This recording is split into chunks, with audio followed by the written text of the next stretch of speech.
de Jésus. Amen.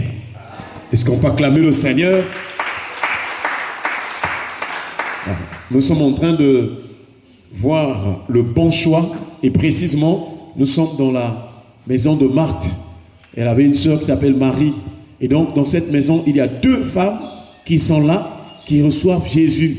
Mais l'une est en train de s'occuper des soins domestiques, tandis que l'autre est au pied du Seigneur. Est-ce qu'on peut acclamer le Seigneur? Souvent dans la Bible, Dieu nous a toujours montré deux types de personnes. Dont l'une est charnelle et l'autre est spirituelle. Et cette parole aussi que nous voyons dans Luc chapitre 10 verset 38 à 42 nous enseigne donc aussi d'une part la chair et d'autre part l'esprit. Et nous sommes en train de voir donc les choix. Marthe a choisi de servir les tables, prendre soin de la maison, vraiment bien arranger la cuisine, donner à manger. Et jusqu'à hier, nous avons vu qu'il y a une nourriture qui périt et il y a une autre nourriture qui subsiste. Jésus avait multiplié 5 pains et 2 poissons et plus de 5000 hommes, sans compter les femmes et les enfants, ont mangé. Cette foule commençait à suivre Jésus. Et une fois ils ont rencontré le Seigneur, il dit: Seigneur, mais où étais-tu? Nous étions en train de te chercher. Mais comme Jésus connaît les cœurs, il connaît les intentions, Jésus leur dit: vous me cherchez non pas parce que vous avez vu les miracles, mais c'est parce que vous avez mangé et que vous avez été rassasiés. Voilà aussi ceux qui sont charnels. Voilà aussi le côté de Marthe. Elle s'agite. La chair nous emmène à s'agiter. Et donc, frères et sœurs, cette foule s'était contentée de manger et d'être rassasiée. Or, le plus important pour Jésus, c'était le miracle qu'il avait fait. Est-ce qu'on peut acclamer le Seigneur? Tu dois en arriver là dans ta foi, de croire que Dieu fait des miracles, des signes et des prodiges. C'est ainsi que quelle que soit la situation dans laquelle tu te trouveras, si tu crois que Dieu opère des miracles, des signes et des prodiges, tu verras la gloire de Dieu. Frères et sœurs, nous devons être du côté de Marie. Et nous voyons que cette nourriture dont Jésus parlait, c'est aussi la parole de Dieu. La nourriture qui subsiste, qui donne la vie, c'est la parole. Et nous avons pris le texte de Ésaïe chapitre 55 verset 10 à 11. Là où Ésaïe le prophète dit: comme la pluie et la neige descendent des cieux et n'y retournent pas, sans avoir arrosé, fécondé la terre, donner la sémence au semeur et du pain à celui qui mange. Ainsi en est-il de ma parole. Elle ne retourne pas à moi sans avoir accompli et exécuté ma volonté et mes desseins. Est-ce qu'on peut acclamer le Seigneur? Donc lorsque nous sommes en train d'écouter la parole telle ce matin, sur le plan spirituel, la parole de Dieu est en train de donner à chacun. Bien sûr, pour ceux qui ont la foi, la parole de Dieu est en train de donner à chacun sa part. C'est-à-dire, si tu es venu avec un problème de maladie et que tu crois en cette parole, tu crois que cette parole est la vérité, c'est la personne de Dieu. Si tu as la foi, si tu écoutes avec la foi, frères et sœurs, la parole de Dieu que tu es en train d'écouter va entrer dans ton esprit, dans ton cœur, dans ton corps, elle va t'apporter la guérison. Alléluia. Voilà donc, frères et sœurs, la nourriture qui subsiste, qui donne la vie, c'est la parole de Dieu. Et donc Marie avait raison d'être au pied du Seigneur en train d'écouter la parole. Voilà pourquoi Jésus a dit une seule chose est nécessaire. Pourtant nous savons que les nourritures, les aliments que nous consommons tous les jours, on les appelle aussi les aliments de première nécessité. Donc selon les conceptions humaines, sur des vues humaines, les aliments que nous mangeons là, c'est une nécessité. Mais ici, le Seigneur Jésus-Christ montre qu'il y a une seule chose qui est nécessaire. C'est choisir la bonne part. C'est être au pied du Seigneur. C'est en train de goûter la parole de Dieu. Parce que tu peux manger la nourriture et continuer à être malade. Mais si tu manges la parole, tu seras guéri. Est-ce qu'on peut acclamer le Seigneur? Et la parole va au-delà de toutes les situations. Tu veux consommer la nourriture, mais tu auras toujours des soucis, des inquiétudes. Mais si tu consommes la parole est capable d'enlever les soucis. Elle est capable de changer ton cœur. Elle est capable de t'apporter la paix. Alléluia. Amen. Voilà pourquoi dans la Bible, beaucoup d'heureux la foi ont compris l'importance, la nécessité de la parole. Frères et sœurs, nous l'avons rappelé hier soir que si tu veux voir ta vie changer, tous les jours, tu dois écouter la parole. Du moins le matin et aussi la soirée. Le matin, tu écoutes la parole. La soirée aussi. Prends ce régime-là. Le Seigneur te fera grâce. Et quand je dis écouter la parole, c'est de tout cœur méditer la parole. Ça marchera. Pourquoi? Parce que le psaume 19, le verset 8, nous dit ceci. La loi de l'Éternel est parfaite. Elle restaure l'âme. Le témoignage de l'Éternel est véritable.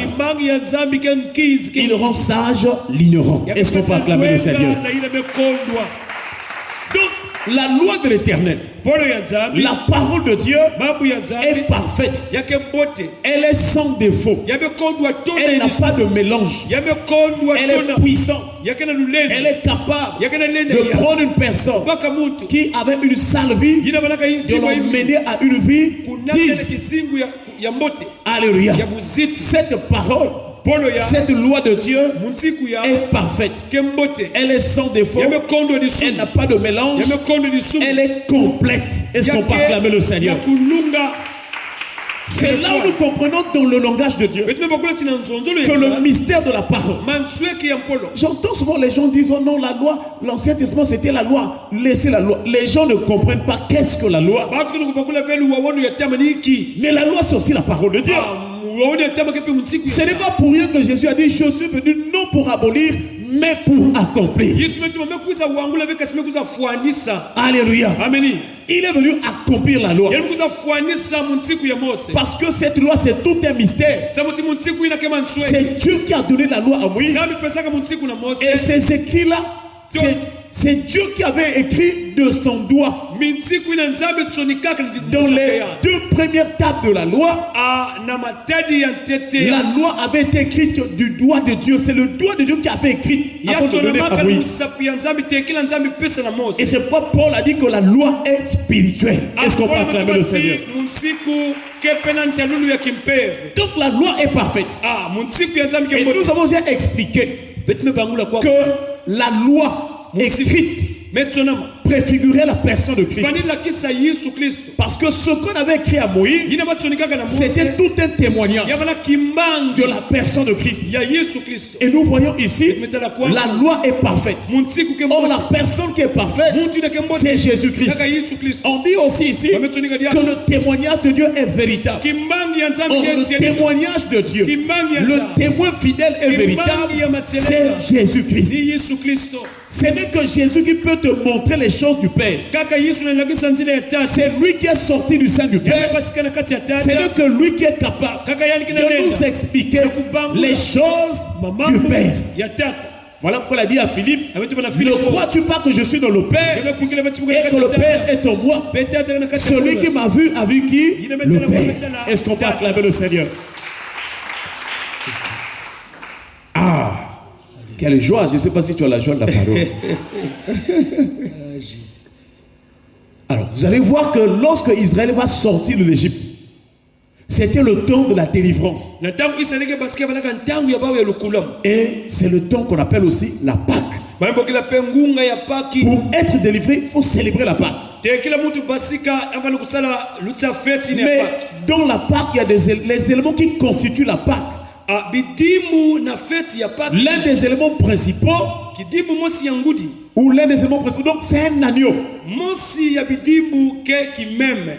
Nous sommes en train de voir que la parole ou la loi est parfaite, elle est sans défaut. Et vous allez remarquer que l'agneau aussi de la Pâque devait être sans défaut. Est-ce qu'on peut acclamer le Seigneur? Exode chapitre 12, verset 1, 5. Verset 5. Ce sera un agneau sans défaut, mâle, âgé d'un an. Vous pourrez prendre un agneau ou un chevreau. Donc, l'agneau qui devait servir par son sang le signe de protéger Israël pour que Israël sorte à main levée de l'Égypte, cet agneau devait être sans défaut. Et dans ce cas-là, puisque Israël était dans la servitude, et la servitude nous évoque, nous rappelle aussi le péché. Donc lorsqu'on dit l'agneau sans défaut, ici maintenant sans défaut veut dire sans péché, sans tâche. Ah, c'est là où nous comprenons que ces expressions préfigurent ou annoncent la personne de Jésus-Christ qui est l'agneau de Dieu qui ôte le péché du monde.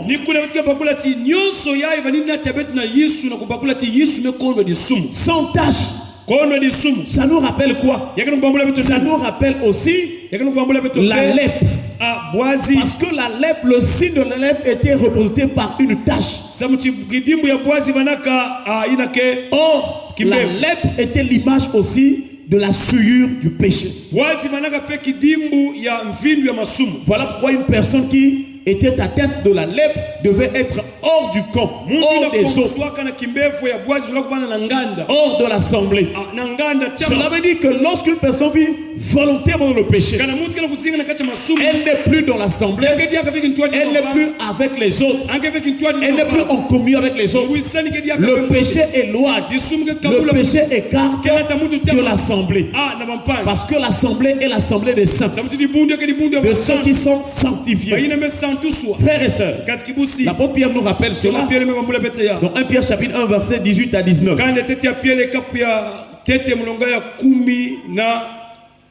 18 à 19.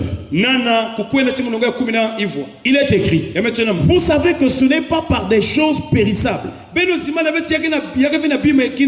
par de l'argent ou de l'or, que vous avez été rachetés de la vaine manière de vivre que vous aviez hérité de vos pères, mais par le sang précieux de Christ, comme d'un agneau sans défaut et sans tâche. Est-ce qu'on peut acclamer le Seigneur? Donc le jour où Israël sortait là, l'agneau que chaque maison célébrait là pour la Pâque, c'était la prédication de Jésus-Christ qui est l'agneau de Dieu sans défaut.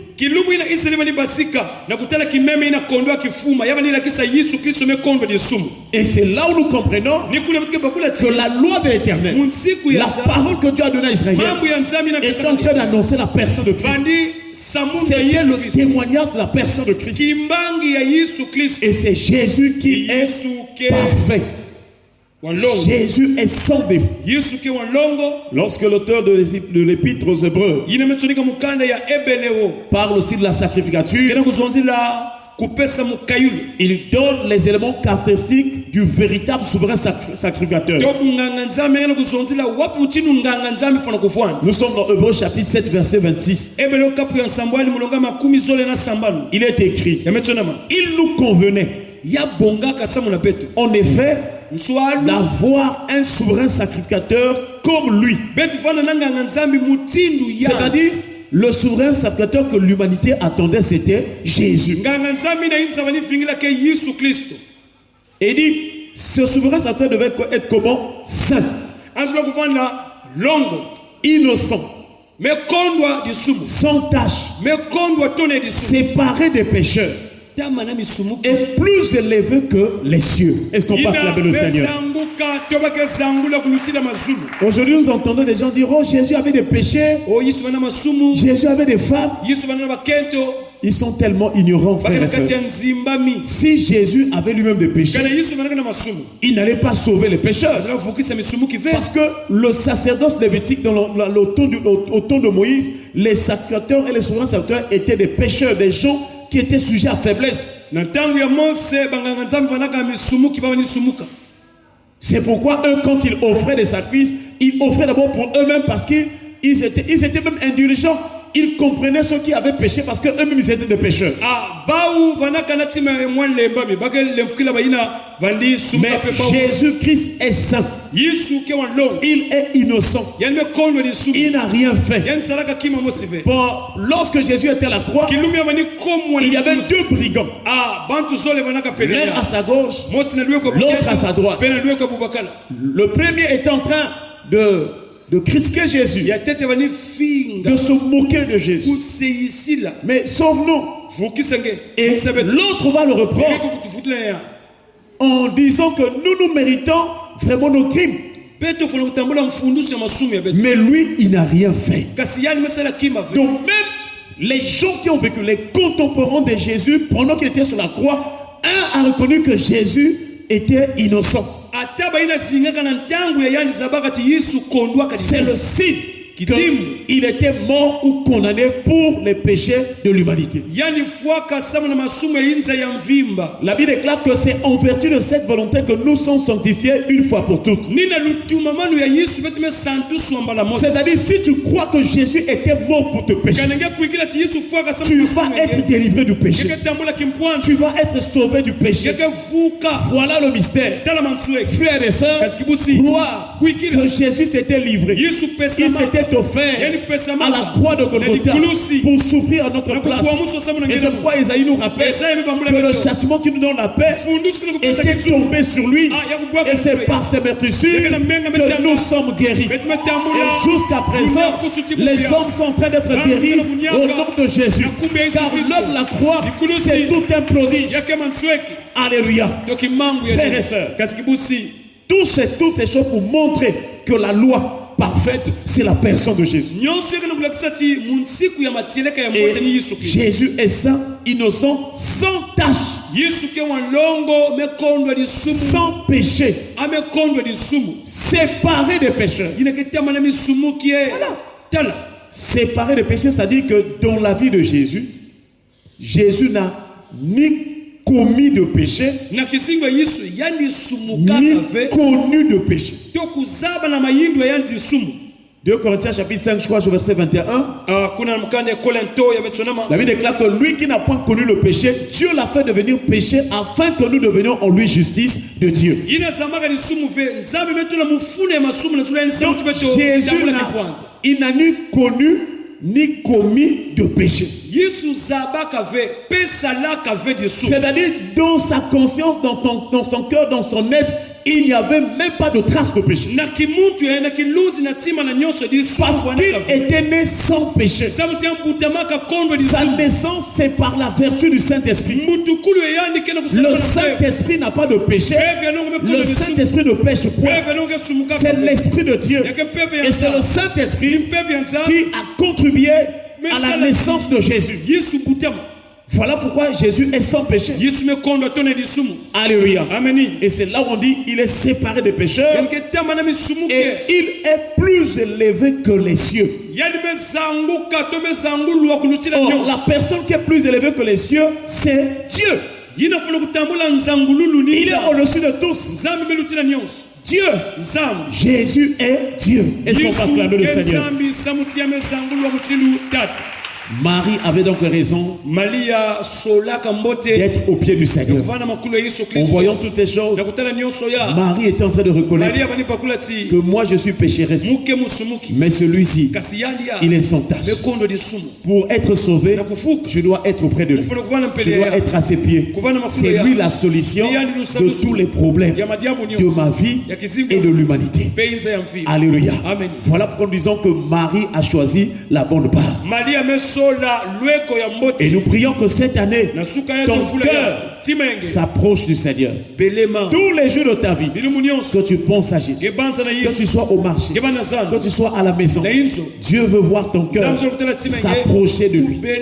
Car Jacques dit, approchez-vous de Dieu et il s'approchera de vous. Que le Seigneur nous donne de penser à la prière, prier le Dieu vivant et vrai, à demeurer fidèle à lui tous les jours de notre vie. Notre intimité, notre communion avec Jésus-Christ doit être permanente. Parce que nous ne sommes plus dans le sacerdoce lévitique. Nous ne sommes plus au temps de Moïse où les choses étaient fixées annuellement avec des dates précises. Jésus a brisé toutes ces lois dans leurs prescriptions et il nous a ouvert la voie. Tous les jours, à chaque instant, tu peux communier avec le Père. Alléluia. Et c'est une joie d'avoir cette grâce. Baissons les têtes dans la prière. Remercions le Seigneur Jésus, qui est sans défaut, sans tache, qui est séparé des pécheurs, qui est plus élevé que les cieux, et que celui qui est notre Sauveur. Prions le Seigneur au nom de Jésus. Te rendons grâce, Seigneur. Toi qui es sans défaut,